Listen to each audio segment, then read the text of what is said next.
Efésios capítulo 5, verso 22. Vamos ler até o final. É um texto bem famoso, aí, conhecido, daqueles que conhecem a Bíblia, do apóstolo Paulo falando ao casal, falando sobre o casamento e dando a cada um um papel, uma função nessa unidade. Então, começa a partir do verso 22 do Efésios capítulo 5, dizendo assim: as mulheres sejam submissas ao seu próprio marido como ao Senhor, porque o marido é o cabeça da mulher, como também Cristo é o cabeça da igreja, sendo este mesmo o Salvador do corpo. Como, porém, a igreja está sujeita a Cristo, assim também as mulheres sejam em tudo submissas ao seu marido. Maridos, amai vossa mulher, como também Cristo amou a igreja e a si mesmo se entregou por ela, para que a santificasse, tendo-a purificado por meio da lavagem de água pela palavra, para a apresentar a si mesmo igreja gloriosa, sem mácula, nem ruga, nem coisa semelhante, porém santa e sem defeito. Assim também, os maridos devem amar a sua mulher como ao próprio corpo. Quem ama a esposa, a si mesmo se ama.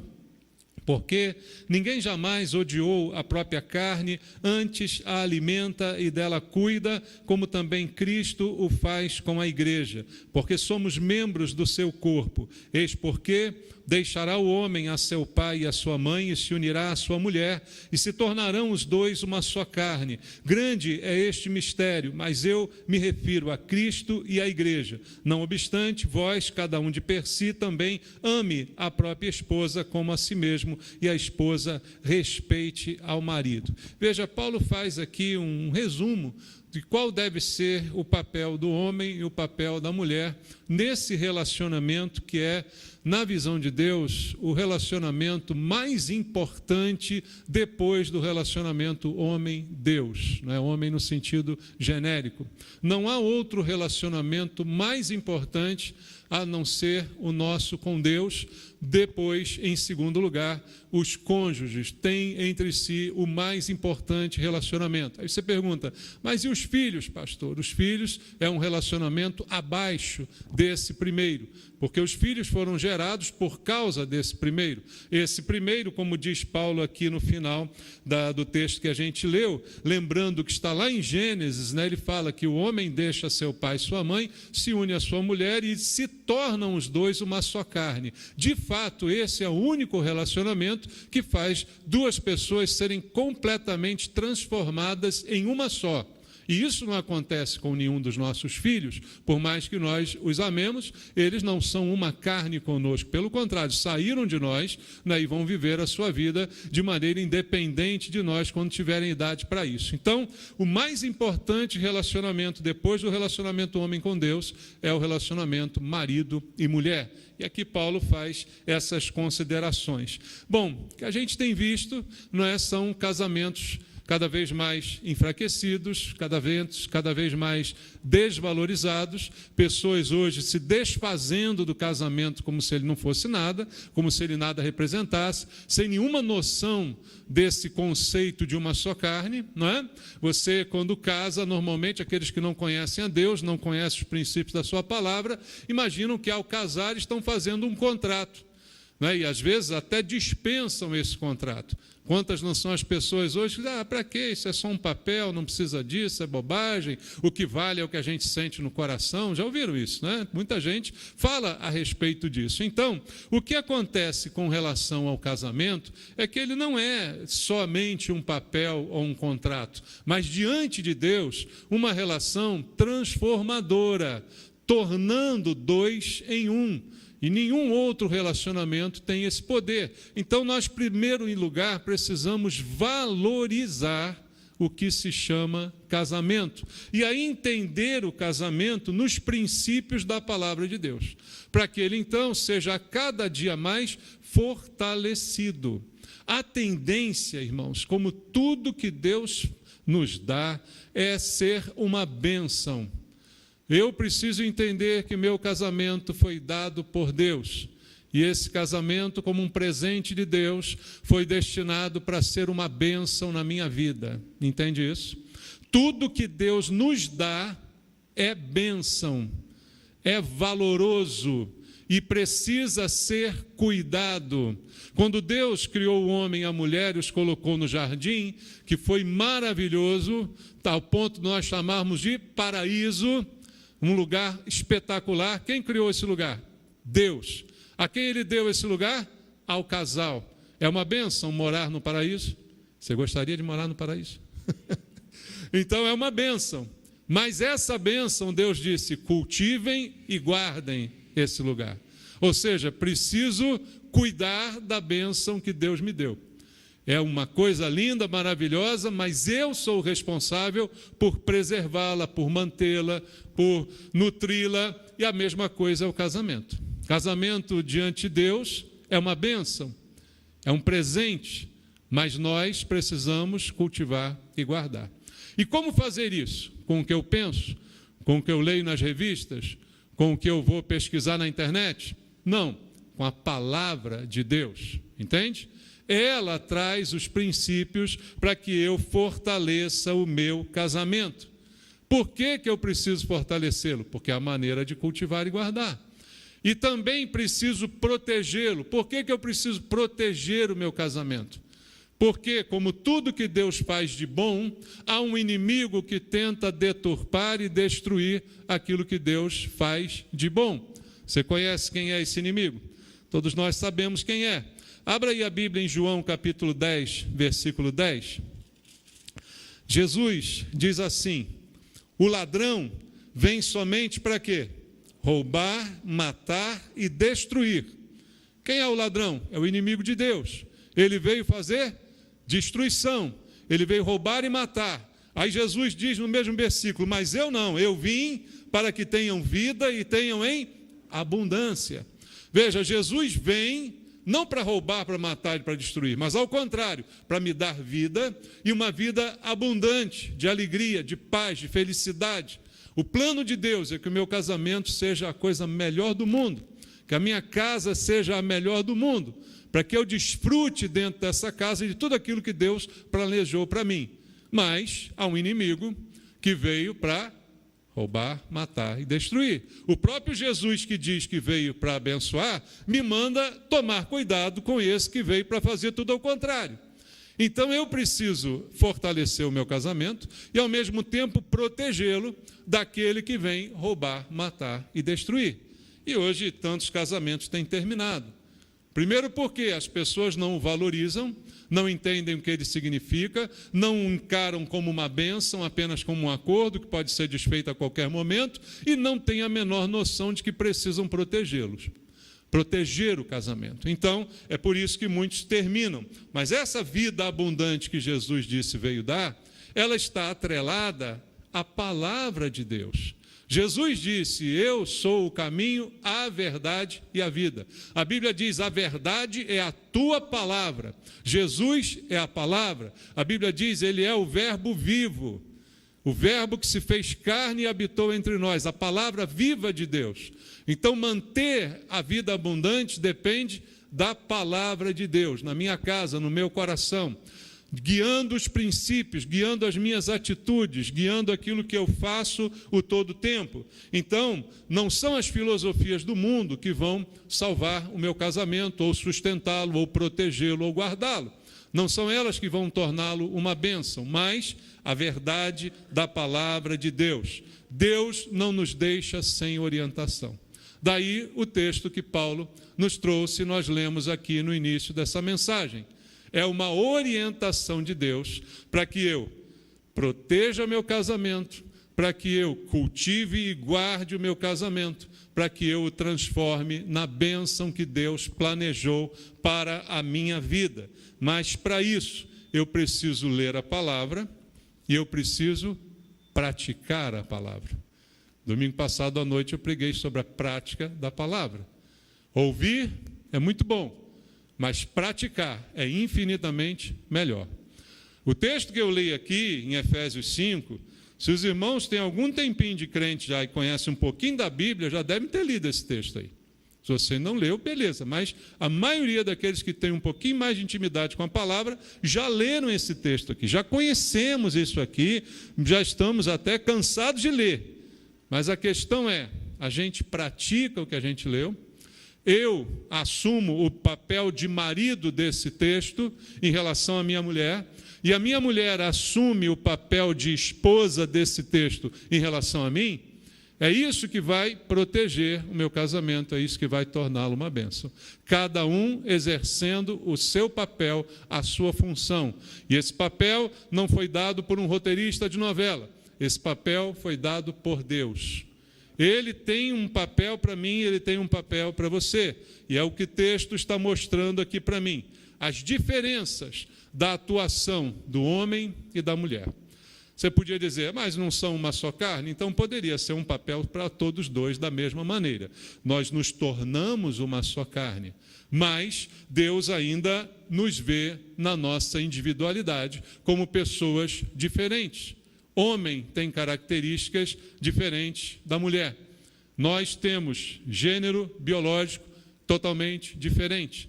Nós temos pensamentos diferentes, hábitos diferentes, maneiras de ver, de pensar diferentes. Então, os papéis também são diferentes e precisam a todo custo ser obedecidos e praticados.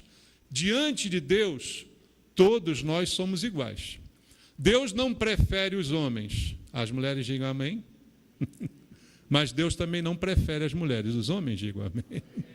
Então não há preferência diante de Deus. Deus não prefere os homens, nem prefere as mulheres. Olha só, em Atos, no capítulo 10, princípios de Deus aqui que a gente tem que lembrar antes de falar algumas coisas, né, para que a gente baseie todo o nosso raciocínio na palavra de Deus. Em Atos 10, versículo 34, está escrito: então falou Pedro dizendo, reconheço por verdade que Deus não faz acepção de pessoas. Ou seja, para Deus todas as pessoas são iguais. Ele não olha de maneira especial para uns em detrimento de outros. Todos são vistos da mesma forma. E segundo a Bíblia, Romanos 3, 23, todos pecaram e carecem da glória de Deus. Então todos são vistos por Deus como carentes de sua glória, por causa do pecado que nos afastou de Deus. Está na Bíblia, não é? Em Gálatas também, vamos ler a Bíblia na carta de Paulo aos Gálatas, no capítulo 3, no versículo 26 ao versículo número 28, está escrito, pois todos vós sois filhos de Deus, mediante a fé em Cristo Jesus, porque todos quantos fostes batizados em Cristo, de Cristo vos revestistes. Dessarte não pode haver judeu, nem grego, nem escravo, nem liberto, nem homem, nem mulher, porque todos vós sois um em Cristo Jesus, e se sois de Cristo, também sois descendentes de Abraão, herdeiros segundo a promessa. Lá no versículo de Atos, Pedro falou em relação ao homem natural. Todos são iguais. Deus não faz acepção de pessoas. Todos pecadores, carentes da glória de Deus. Agora, aqui, aos Gálatas, Paulo está falando à igreja, falando a pessoas que creem em Cristo. Por isso ele diz, vocês todos são filhos de Deus por causa da fé em Jesus Cristo. Ou seja, quem é cristão se tornou filho de Deus por causa da fé em Jesus Cristo. E aí ele diz, todos que foram batizados em Cristo se revestiram de Cristo. Então, uma vez revestidos de Cristo, não há mais diferença entre vocês. E aí ele cita, não há judeu nem grego, ou seja, não tem diferença de raça, nem escravo nem livre, não tem diferença de condição social, nem homem, nem mulher.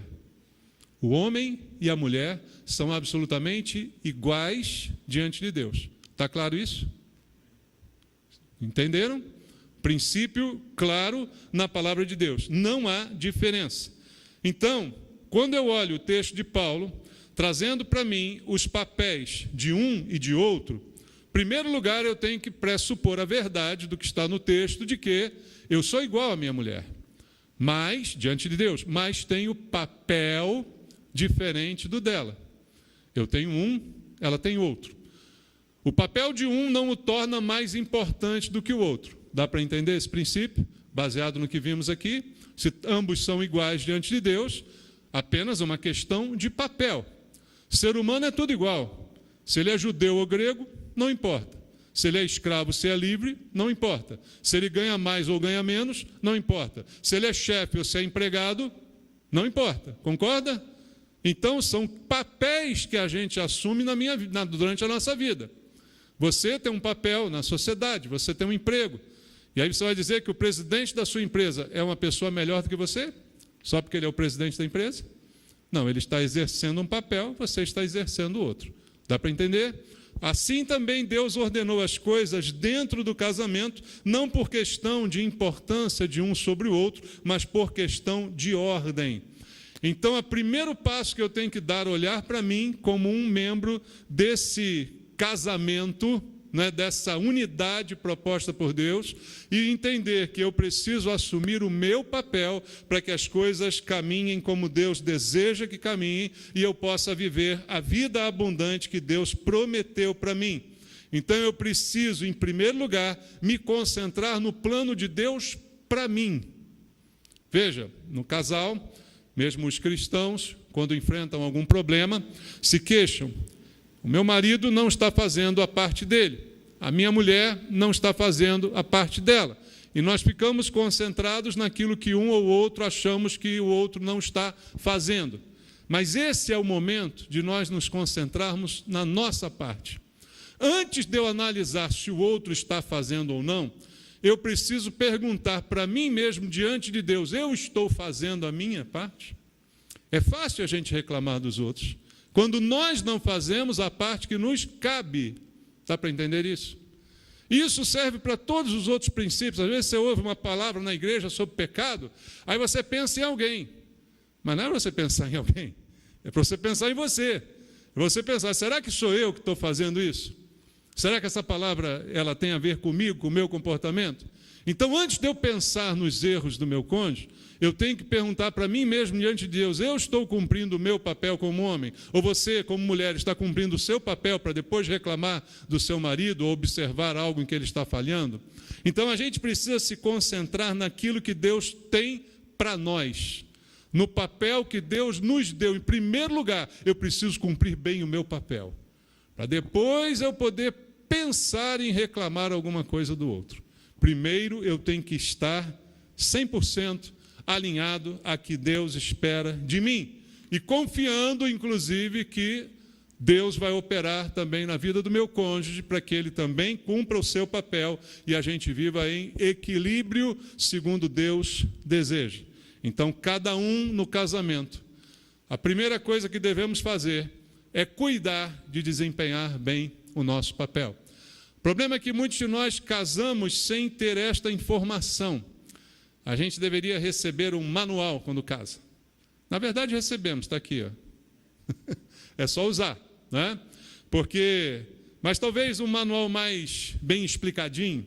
É como dizem hoje em dia, às vezes não basta explicar, tem que desenhar, né? Para a pessoa entender. Então tem que desenhar.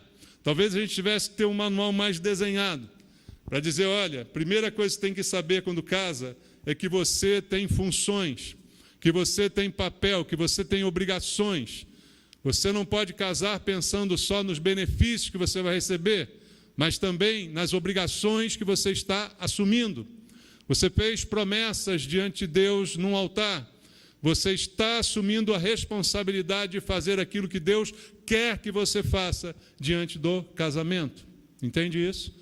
Então, isso é um manual de convívio, um manual de conduta dentro do casamento. Cada um fazendo, desempenhando bem o seu papel. Como eu já disse, o relacionamento principal qual é? Homem e mulher. Deixará o homem, seu pai e sua mãe, se unirá sua esposa, a sua mulher, e se tornarão os dois uma só carne. O relacionamento principal. Então, a primeira coisa que a gente vê nisso é que o casamento começa com um rompimento. Como é que é isso? Deixar pai e mãe. Deixar no bom sentido, tá bom? Não é preciso abandonar os velhinhos. Mas você tem que entender que agora você tem que virar uma página da sua vida. Alguns casamentos já começam mal, porque não entenderam os cônjuges que precisam, primeiro, antes de casar, romper. Imagina assim, você vai entender. Você está namorando alguém. 1 ano, 2 anos, 5, sei lá quanto. E, de repente, você resolve casar com uma outra pessoa. Você pode casar com uma outra pessoa namorando alguém? Pode? Vocês são muito calados hoje. Pode ou não pode? Não, né? Por quê? Primeiro você tem que terminar um. Você tem que romper com um para casar com o outro. Assim é a mesma coisa que Deus está falando. Você não pode casar namorando pai e mãe. Não, eu ainda tenho que cuidar. Bom, cuidar é uma coisa. Agora, viver em função é outra. Respeitar, honrar é uma coisa. Viver em função é outra. Então, o casamento começa com rompimento. Se não houver esse rompimento, da mesma forma que não daria certo um casamento de alguém namorando outra pessoa, não dá certo um casamento de alguém que ainda fica preso a pai e mãe. Isso não permite que cada um desempenhe o seu papel como deveria desempenhar. Então, é um problema a se pensar. Eu só posso ser uma só carne com o meu cônjuge. Não sou uma só carne com meu pai nem com a minha mãe. Não sou uma só carne com os meus filhos, com os meus netos. Só sou uma só carne com o meu cônjuge. Dá para entender isso? Se eu não fortalecer isso, é inútil pensar no papel. O papel vem depois que eu entendo o que é casamento. Depois que eu entendo a profundidade de uma só carne, aí eu posso pensar num papel. Mas enquanto não entendo a profundidade desse primeiro passo, não dá para pensar no que fazer se eu não sei por que estou fazendo. Entende? Eu primeiro tenho que entender por que eu estou fazendo. E você está fazendo porque esse é o relacionamento mais importante da sua vida. Não há outro relacionamento maior do que esse, marido e mulher. Esse é o relacionamento da sua vida e para a sua vida toda, segundo disse o Senhor Jesus. Aquilo que Deus ajuntou, não separe o homem. Amém? Então é para sempre, é o mais importante, é a coisa mais importante que você deve cuidar, é melhor do que os seus cabelos que você deve cuidar, é melhor do que a sua barriga que você deve cuidar na academia, é melhor do que qualquer coisa que você precise cuidar, é cuidar do seu casamento. Amém, irmãos? Porque isso veio de Deus, isso é obra de Deus, e isso é o padrão de Deus para a sua felicidade. O texto lá em Gênesis também diz, não está aqui mencionado, mas que não é bom que o homem viva só. Então, o casamento é para completar o ser humano, porque sozinho não é bom. E ficar pulando de galho em galho também não é bom. O bom é um só e para toda a vida. É esse o bom que Deus planejou. O mais importante relacionamento, mais sólido, mais completo que a gente pode ter na vida é esse. E aí, voltando ao texto, vamos começar a entender agora o papel de cada um. Vamos começar pelos homens. Qual é o papel dos homens? Aliás, no texto aqui tem mais versículos para os homens do que para as mulheres. Veja, na Bíblia os homens são considerados sacerdotes do lar. O que significa isso? Que o homem é mais importante que a mulher? É isso que significa? Não, vocês já sabem, né, dos versículos que eu li ali, que não existe essa de mais importante. Isso é função, é questão funcional, não é questão de mais perto de Deus, privilégio, nada disso, né? Isso é função, todos somos iguais. Mas o homem é o sacerdote do lar, segundo a Bíblia. Então Deus dá a ele responsabilidade, e quanto mais nós recebemos, mais nós responsáveis somos. A quem muito é dado, muito é requerido. Isso é assim no mundo secular. Veja só, você como soldado não é responsabilizado pelos crimes de guerra. Quem são responsabilizados são os capitães, os generais. Porque eles é que têm o domínio e o comando nas suas mãos. Então eles têm maior responsabilidade. O homem é o maior responsável pelo seu casamento. E até também pelo fracasso dele. Então, há muitas coisas que Deus requer dos homens no papel dentro do casamento. Primeira coisa, versículo 25. Olha o que está escrito: maridos, amai vossa mulher. É fácil? Os homens ficaram em dúvida. É fácil? Amar é fácil? Bom, dizer que ama é fácil. Eu te amo. Havia um monte de gente dizendo que eu te amo, daqui a pouco, par de chifre na cabeça, né? Te amo. Beleza. Só que Deus não está dizendo que você tem que amar sua mulher só. A frase continua. E é aqui que mora o perigo. Ele diz assim: amai a vossa mulher como também Cristo amou a igreja e a si mesmo se entregou por ela. Aí ele fala de um amor em outra dimensão. Dá para perceber a diferença? Eu amo a minha mulher. Poxa, eu amo a minha mulher. Aí você está com o avião caindo, só tem um paraquedas. O que você faz? Pega o paraquedas e pula. Eu te amo. É isso? Não. Aqui Deus está dizendo que você tem que dar o paraquedas para ela. Dizer tchau, amor. É ou não? Estou exagerando? Como Cristo amou a igreja. E o que Cristo fez pela igreja? A si mesmo se entregou por ela. Foi a entrega da vida. Jesus morreu pela igreja? Morreu ou não? Sofreu, foi envergonhado, foi humilhado, levou chibatada, foi ensanguentado. Tudo isso fez parte da sua morte. Não foi uma morte comum de um paraquedas. Foi uma morte muito mais trágica. Então, o que Deus está requerendo do homem é que ele ame a mulher com esse tipo de amor. Não é aquele amor somente sensual, somente sexual, aquele amor tipo ídolo, minha mulher é meu ídolo, oh, a rainha. Não. É um amor sacrificial, que é muito mais profundo. Jesus mesmo falou sobre isso. Ninguém tem maior amor do que este. Dar a sua vida em favor dos seus irmãos. Não foi o que Jesus disse lá em João? Dar em favor de irmãos. E agora ele diz, você tem que dar a sua vida em favor da sua esposa. Esse é o papel do marido.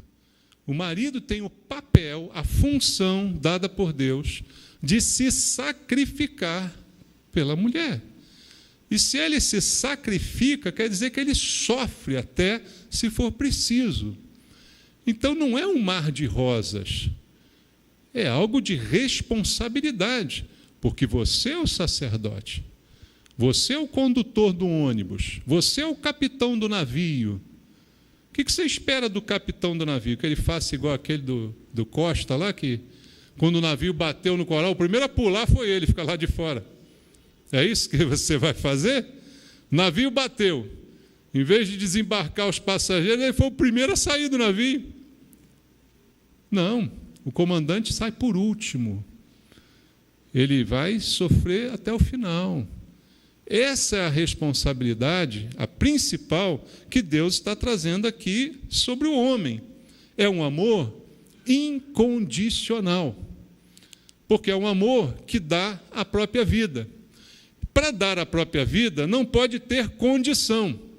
O que mais nós fazemos é condicionar o amor. Eu te amo se você for bonita. Eu te amo se você souber cozinhar. Eu te amo se você me fizer carinho. Isso é condicional. Concorda que é incondicional? Isso é condicional. Há uma condição para que esse amor se estabeleça. Eu te amo se você for legal, se você for quietinha. Só que o amor do qual o Senhor está falando pela palavra é o amor incondicional. A gente pode ver aqui em 1 de Pedro, capítulo 3, versículo 7, para ilustrar.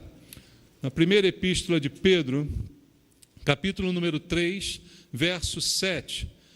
Maridos, vós igualmente vivei a vida comum do lar, com discernimento, e tendo consideração para com a vossa mulher, como parte mais frágil, tratai-a com dignidade, porque sois juntamente herdeiros da mesma graça de vida, para que não vos se interrompam as vossas orações. Pedro está dizendo a mesma coisa que Paulo, olha, consideração, considere a sua esposa, trate-a com dignidade, se sacrifique por ela, porque vocês são herdeiros da mesma graça, são alvos da mesma graça, ambos eram pecadores da mesma forma e foram resgatados da mesma maneira por Deus. Então, ao dizer isso, desse amor incondicional, desse papel de amar, ele está falando também que está inserido aí o papel de proteger a mulher. O homem é protetor. Tem uma pregação aqui que eu fiz há muitos anos atrás, num culto de homens, que eu falava do 3P. Vocês lembram? Alguém lembra disso? O papel do homem: proteção, proteger, provedor e professor em relação à mulher. Proteger, proteção é papel do homem. Amém? Agora, para proteger alguém, tem que ter coragem. Tem que ter coragem de entrar na frente da bala. Tem ou não? Tem que ter coragem para entrar diante do perigo, para dizer: fica atrás de mim, que agora é comigo. Proteção. Mas Pedro está dizendo: considere isso. Ela é a parte mais frágil. Aí você vai dizer: ô pastor, você não conhece a minha mulher, ela parece mais forte que eu. Não tem problema. Não estou falando de físico. Aqui Deus está falando do que é a mulher na sua essência. Não está dizendo se ela é mais forte, mais pesada, tem um braço maior que o seu, se você é franzininho. Está falando de que ela precisa ser protegida por você. Porque o homem é você, não é ela. Dá para entender isso? Bom, é muito difícil. No mundo de hoje é muito difícil saber quem é ele, quem é ela, né? Parece que esse que é o grande problema da gente hoje. Está muito difícil saber quem é um, quem é outro. Mas nas coisas de Deus ainda é assim. O ele é o ele, o ela é o ela. Então o ela precisa ser protegido. É a parte mais frágil. Consideração. Considere a sua mulher. É o que está dizendo aqui Deus. Ou seja, considerar é pensar, raciocinar, é olhar. Então isso é parte do homem. Também parte do homem, volta lá em Efésios, onde nós estávamos, no capítulo número 5, no versículo 23.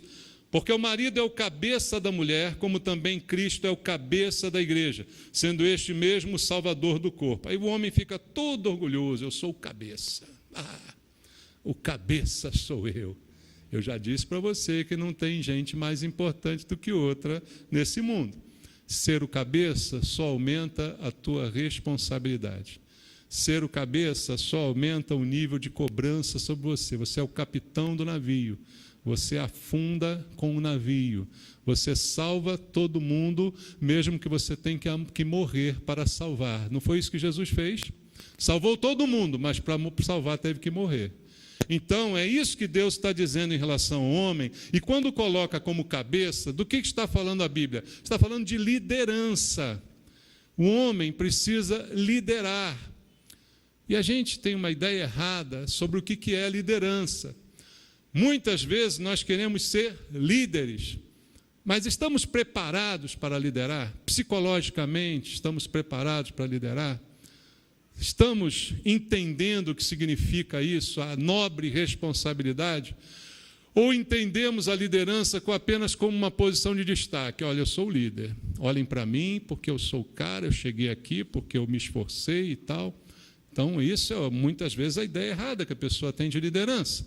E no casamento não é assim. Mas você tem que entender que o líder é aquele que sabe distribuir tarefas, é aquele que sabe conduzir, é aquele que precisa estar atento às necessidades dos seus liderados. Acontece isso hoje em dia? Hoje em dia, o cara que é considerado um bom chefe no trabalho é o cara que é líder dessa forma que eu estou dizendo.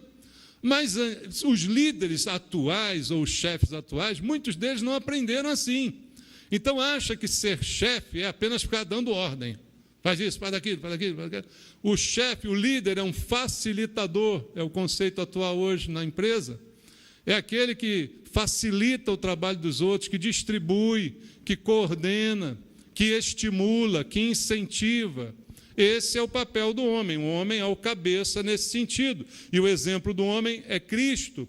Mas Cristo ainda está na direção acima de nós. Em 1 Coríntios 11, 3, Paulo lembra isso para a gente. 1 Coríntios capítulo 11, verso 3. Quero, entretanto, que saibais ser Cristo o cabeça de todo homem. E o homem o cabeça da mulher e Deus o cabeça de Cristo. As coisas com Deus obedecem uma ordem, irmãos. Tudo que é desordenado não vem de Deus. Anarquia, bagunça, isso não vem de Deus. Desobediência às autoridades não vem de Deus. Deus tem uma ordem. Tudo no reino de Deus é ordenado. Então, o homem é o cabeça, mas Cristo é o cabeça do homem. Então, isso só traz mais responsabilidade para a gente. E como eu disse também aí do professor, veja o versículo 26. Para que a santificasse, tendo-a purificado por meio da lavagem de água pela palavra, para a apresentar a si mesmo igreja gloriosa, sem mácula, nem ruga, nem coisa semelhante, porém santa e sem defeito. Quando ele diz que o marido deve amar a mulher como Cristo amou a igreja, ele diz que essa entrega de Jesus pela igreja, foi para santificar a igreja, para purificar, pela lavagem de água, pela palavra. Então, esse foi o papel de Cristo em relação à igreja, apresentar a igreja gloriosa, sem mácula, sem ruga, santificada, semelhantemente sem defeito, como está escrito aqui. Então, esse papel foi transferido ao homem. Cabe ao homem também santificar a sua mulher, colaborar na santificação da sua esposa. Isso é instrução pela palavra, pelos princípios da palavra de Deus. Da mesma forma que o verso 25 se aplica ao homem, o 26 e 27 também, porque ele está comparando o que Cristo fez pela igreja com o que o homem deve fazer pela mulher. Então é natural que o homem santifique a mulher, que o homem instrua a mulher na palavra de Deus. Essa é a ordem natural das coisas ordenadas pelo Senhor. E é isso que nós devemos fazer para cumprir o nosso papel. E qual é o papel da mulher? O papel da mulher, Paulo também fala sobre ele. Cada um no seu papel. 22. As mulheres sejam submissas ao seu próprio marido, como a quem? Como ao Senhor. O que isso quer dizer? Que você tem que tratar o seu marido como se ele fosse Jesus? Que você tem que chamá-lo de Senhor? Tem que fazer uma oração a ele antes de sair de casa? Ao marido? Não, irmãos, não quer dizer isso. Tá? A submissão proposta aqui, ela precisa ser entendida com a ótica dos versículos anteriores que eu te dei. Não é uma relação de superioridade. Todos, eu repito, são iguais diante de Deus. Mas há uma relação de autoridade. E dessa Deus não abre mão. E a submissão é estar debaixo de autoridade. É entender o seu papel. E isso a gente entende muito bem no trabalho. Se você resolver amanhã, no seu trabalho, entrar na sala do seu chefe, meter o dedo na cara dele, disser um monte de verdade para ele, você pode fazer isso? Pode, mas você vai ser demitido. Você pode. Você pode fazer qualquer coisa, você é livre para fazer o que você quiser. Mas você está quebrando uma ordem de hierarquia. E isso certamente trará consequências. Submissão também pode ser entendida como estar debaixo de uma missão que foi dada ao homem e à mulher. Qual é a missão que Deus deu para o casal? Ter vida abundante, ser feliz. A sua missão é ser um casamento que vale a pena, é ser um casamento de alegria, é ter uma família abençoada. Essa é a tua missão. Dá para entender isso? A missão que Deus deu para a gente é ter uma família abençoada. Ter uma família em que se veja a presença de Deus, em que seja gostoso estar dentro da nossa casa. Essa é a missão. E a submissão da mulher é estar debaixo disso aí, entendendo o seu papel, não querendo inverter as coisas, não querendo passar a perna pela inatividade, talvez, do marido, né? Muitas vezes acontece isso. Você diz assim, o meu chefe não faz, eu faço. E aí você está rompendo um princípio de autoridade. Ele que tinha que fazer não faz, então eu faço na frente dele. Está rompendo o princípio, está saindo do papel. Consequências virão. Não reclame das consequências. Entenda as ações. As ações é que precisam ser transformadas. Como eu disse no início, não pense se ele está ou não cumprindo o seu papel. Procure cumprir o seu e confie que Deus vai transformá-lo para ele cumprir o dele. Amém? Não fique dando, ele não faz, então eu vou ter que fazer. Ela não faz, então eu vou ter que fazer. Cada um tem o seu papel. Se preocupe em fazer o melhor, o seu. E confie que Deus está nesse negócio. E Ele vai transformar o outro, através da mudança sua. A melhor maneira de mudar o outro é a gente mudar primeiro. Guarde isso no seu coração. Então, esse é o papel da mulher, como Cristo também, diz a Bíblia, submissão. Os dois são iguais, caminham juntos, precisam estar juntos, mas precisam cumprir o seu papel. Em Gênesis, capítulo 2, 18, olha lá o que está escrito, lá no início da Bíblia, veja, é coisa fundamental, né? Coisas do princípio. Gênesis, capítulo 2, verso 18. Não é bom que o homem esteja só, já citei para você. O que mais diz o versículo? Far-lhe-ei uma auxiliadora, que lhe seja idônea. Então, o papel já estava definido por Deus na criação. Auxiliadora. Ser alguém que auxilia. E o auxílio é para melhorar. O auxílio é para levantar. O auxílio é para vencer. Quem pode desprezar um auxílio, irmãos? Todas as funções praticamente seculares requerem um auxiliar. Muitas delas, pensa aí. O professor às vezes tem um auxiliar, está caminhando, né? O médico tem um auxiliar, o enfermeiro, todo mundo tem um auxiliar. Que é alguém que está caminhando, que está te ajudando, que você não pode prescindir. É importante nessa caminhada, e isso é o papel da mulher, ser uma auxiliadora, apoiar, incentivar, investir. E também o verso 33, voltando a Efésios 5, diz: não obstante, vós, cada um de per si, também ame a sua própria esposa como a si mesmo, e a esposa, o que ele diz no final? Respeite o seu marido, respeite ao marido, respeito, irmãos. A mulher é requerido respeito, mas respeito a quem? A um tirano, a um miserável, a um bêbado, respeito a um homem que está pronto por se sacrificar por você, um homem que está cumprindo seu papel de proteger você, um homem que está dando tudo para o seu casamento. Você precisa cumprir o seu papel. Deixa que ele cuida do dele, que Deus cuida do dele. Mas o seu papel é respeitar. Aonde não há respeito, não vai haver progresso, não vai haver bênção, não vai haver felicidade. Consegue imaginar um lar feliz, em que o marido não respeita a mulher não respeita o marido, os filhos não respeitam os pais? Consegue imaginar um almoço de domingo nessa família, como deve ser? Prato voando para tudo que é lado, porque ninguém respeita ninguém. Respeito é fundamental, e a gente precisa entender esse princípio de Deus. E outra coisa dada à mulher também, que faz parte dessa submissão, desse auxílio. Veja, é auxílio, não é a direção é do homem. Mas dentro desse auxílio tem um monte de coisas que a mulher deve fazer. E aí a gente chega ao exemplo lá de Provérbios, da mulher que administra. Veja, Provérbios capítulo 31, vamos ler.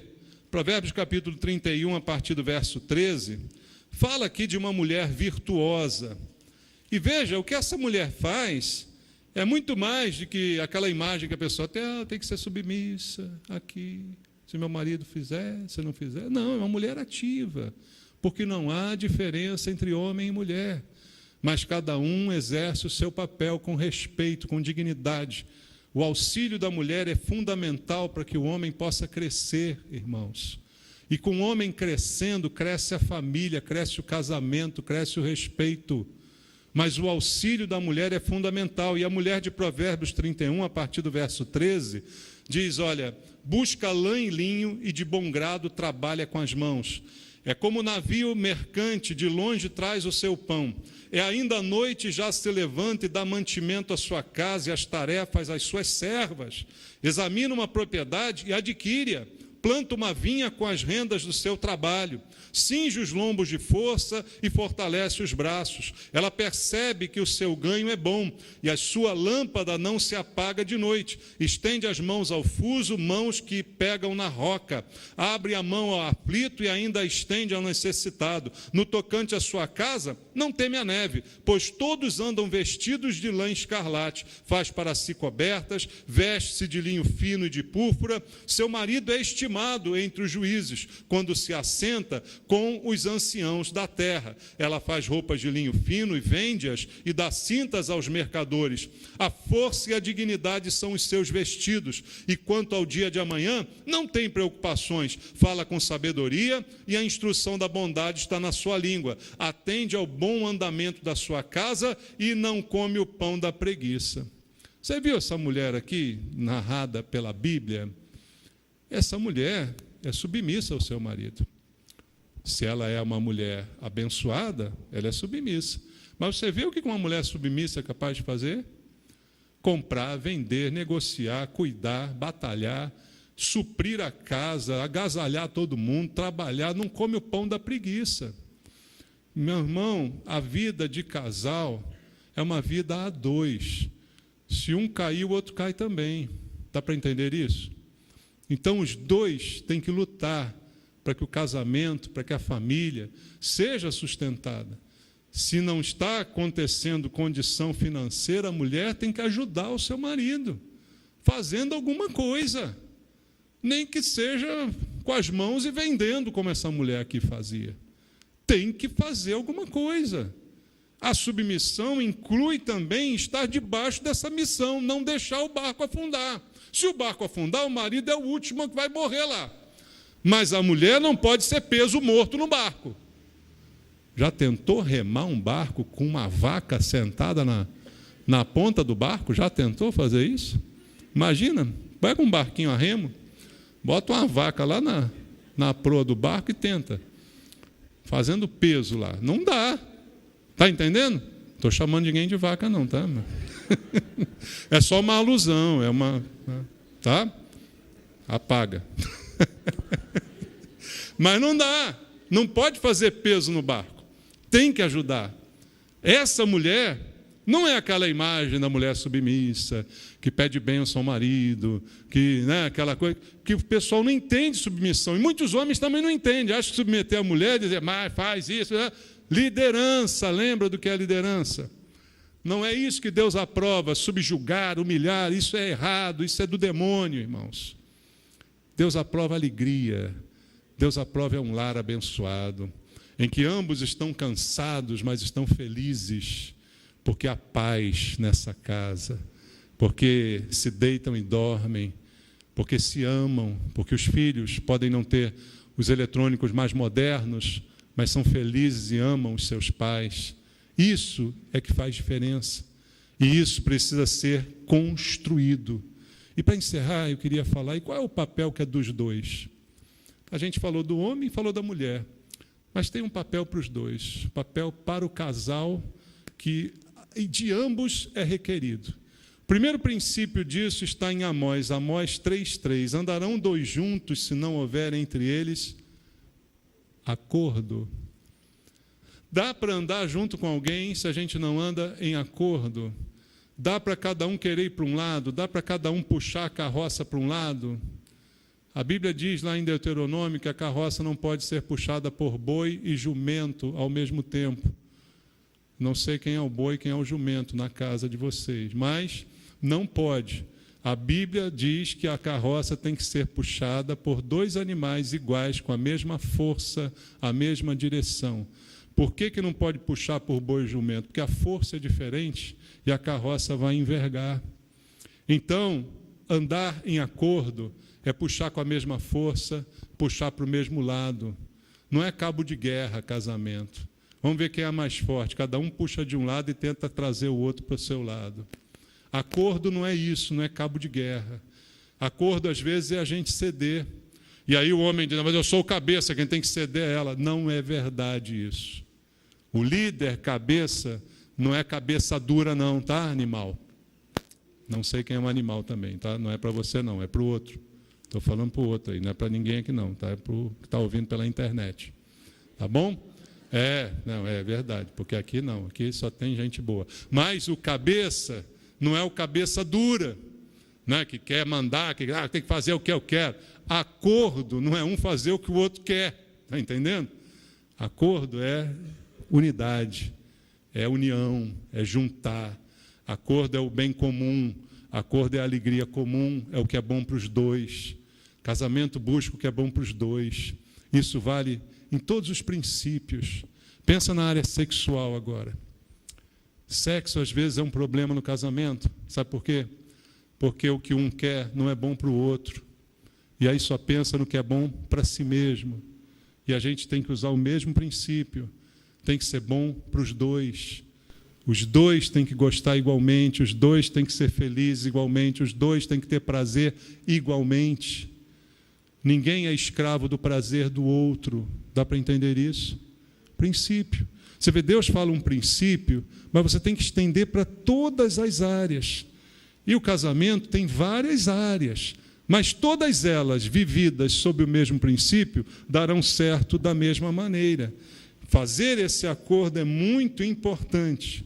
Veja, para lembrar, Mateus capítulo 18, versículo 19. Veja a importância do acordo dita aqui pelo próprio Senhor Jesus. Mateus 18, 19. Em verdade também vos digo que se 2 dentre vós sobre a terra concordarem a respeito de qualquer coisa, porventura pedirem, ser-lhes-á concedida por meu Pai que está nos céus. Concordar é entrar em acordo. Quantos precisam concordar para dar certo?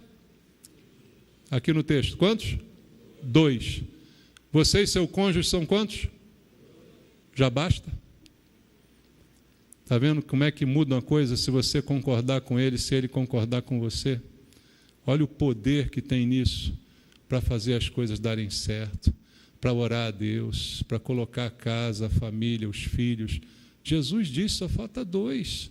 O problema é que às vezes cada um ora para um lado. Cada um tem um objetivo diferente.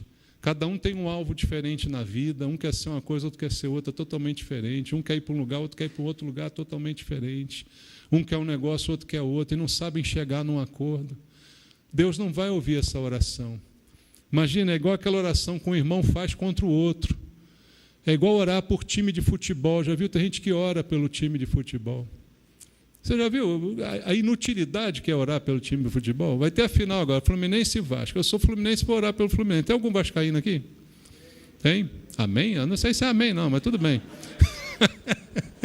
Aí o vascaíno vai orar pelo Vasco. E aí Deus vai atender quem? Vai dar empate o jogo? É inútil. Cada um ora com um objetivo contrário ao do outro. Não vai funcionar nunca, irmãos. Deus trabalha no acordo, na paz, na unidade. Deus deseja isso. E isso precisa ser vivenciado pela gente. E a palavra de Deus é o guia. É como diz a Bíblia, a lâmpada para os nossos pés, a luz para o nosso caminho. A palavra é ela que vai me guiar, que vai me chegar ao lugar que eu quero chegar, que vai iluminar para que eu não erre, para que eu não tropece. É ela que nós temos que buscar. Então, amados, enquanto a Bíblia não é específica sobre o assunto que nós estamos aqui discutindo, homem e mulher talvez discutam e não encontram uma resposta na Bíblia, o que você tem que fazer? Orar com o seu cônjuge. Ore junto, mas não ore um contra o outro. Ore um a favor do outro. Ore um pelo outro. Peça a Deus que abençoe o seu marido, peça a Deus que abençoe a sua esposa. Ah, mas ela está toda errada. É por isso que você tem que orar por ela. Se ela estivesse toda certa, aí tem que orar também, para ela manter certa. Né? De qualquer forma, tem que orar, não dá para fugir. Se está tudo bem, ora. Se está tudo ruim, ora também. Essa é a vida que Deus está requerendo de nós, para que a gente tenha um casamento que seja bom, que vale a pena, e que dê o fruto que Deus quer, felicidade. Deus quer que você seja feliz. Eu não tenho medo de dizer isso. No casamento, Deus quer a felicidade do casal.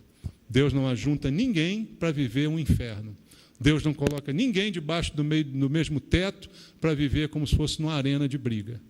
Então, o plano de Deus é que a sua casa seja um ninho de paz, um ninho de alegria, um ninho de satisfação, que quando você chegue lá, dê vontade de não sair. Você só sai porque tem a obrigação de trabalhar, mas a vontade que dá é ficar ali. Esse é o alvo. Mas para o alvo, não pense agora, ah, pastor, ouvi tudo isso, mas você não conhece meu marido. Eu não estou falando para o seu marido, estou falando para você. E a mesma coisa, você não conhece a minha esposa, ela estraga tudo. Estou falando para você. É o seu papel. Será que você tem cumprido o seu papel? O homem tem sido protetor, tem sido professor, tem sido esse que ensina, que provê, é provedor. E a mulher tem sido submissa, tem respeitado. Cada um pense no seu papel, para que a felicidade que Deus quer, ela seja vivida e não apenas sonhada. Então, a gente não foi feito para ficar sonhando, né? Você olha para o outro e diz assim, poxa, queria que meu casamento fosse igual aquele ali. Olha, aqueles irmãos são tão bacanas. Não, aquilo não é exceção, aquilo é regra. Seu casamento tem que ser assim. Tem que ser assim. Só que uma boa parte disso depende de você. Não depende do seu cônjuge, depende de você. Então, a gente tem que fazer o papel de cada um. Amém? Vamos orar? Vamos orar, Deus. Eu queria orar essa noite por você, pelo seu casamento, pela sua casa, pela sua família, para que tudo aquilo que nós ouvimos, eu li com vocês partes da palavra de Deus, que isso seja trazido à existência na nossa vida. Faz essa oração junto comigo. Fala, Senhor, eu enxerguei coisas aqui que eu não tenho feito, que são meu papel, mas eu não tenho feito. Talvez seja essa a razão de eu estar tão insatisfeito no casamento. Eu não tenho cumprido a minha parte. Como é que eu vou esperar que o meu cônjuge cumpra a dele? Fala com Deus agora com sinceridade. Está tudo maravilhoso. Agradece a Deus. Fala, Senhor, como é bom, como o Senhor tem sido misericordioso conosco. Obrigado pela nossa vida, que tem sido boa, que tem sido feliz.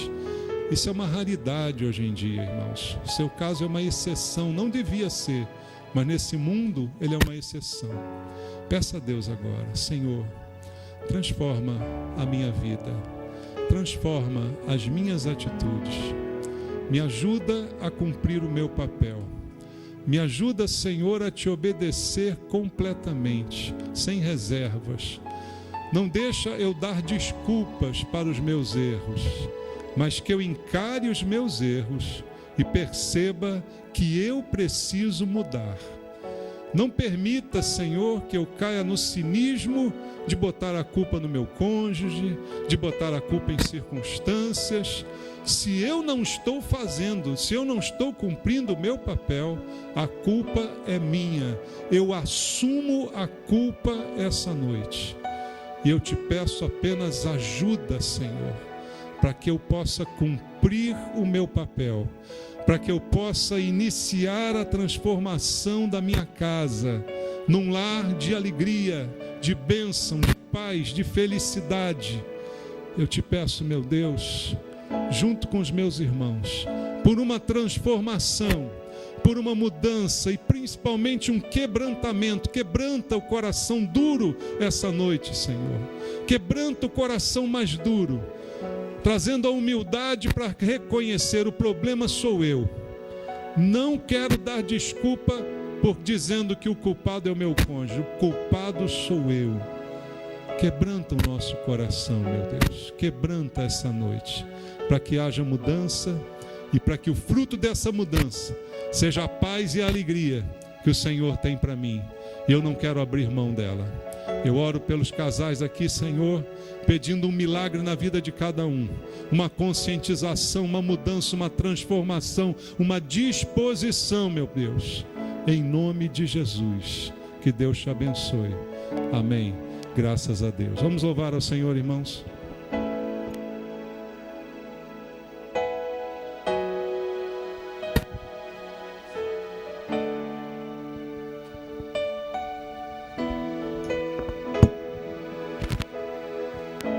O tempo não pode apagar nem as ondas do mar levar para longe tudo que nos aconteceu. Foi um plano de Deus, arquiteto do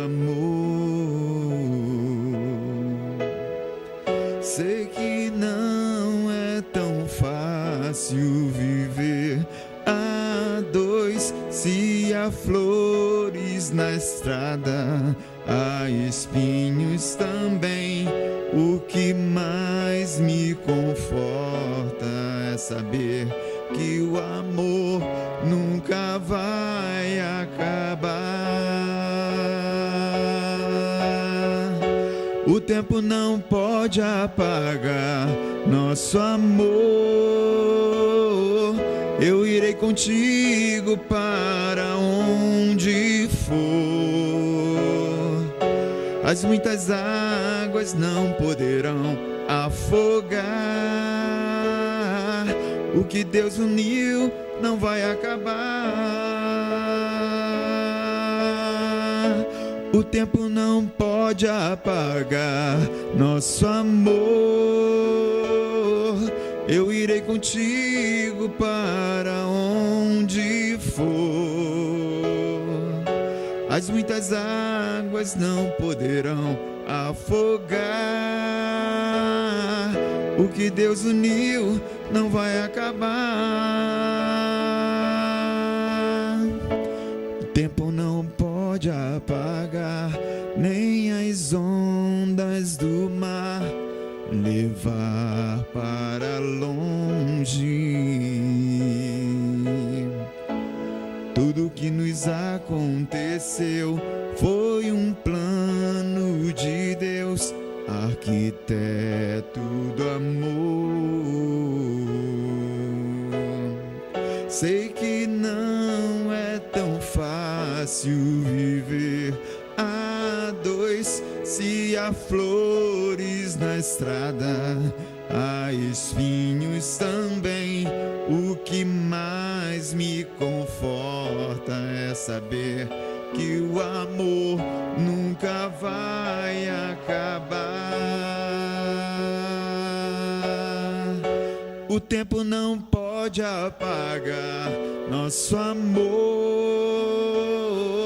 Eu irei contigo para onde for. As muitas águas não poderão afogar. O que Deus uniu não vai acabar. O tempo não pode apagar nosso amor. Eu irei contigo para onde for. As muitas águas não poderão afogar. O que Deus uniu não vai acabar.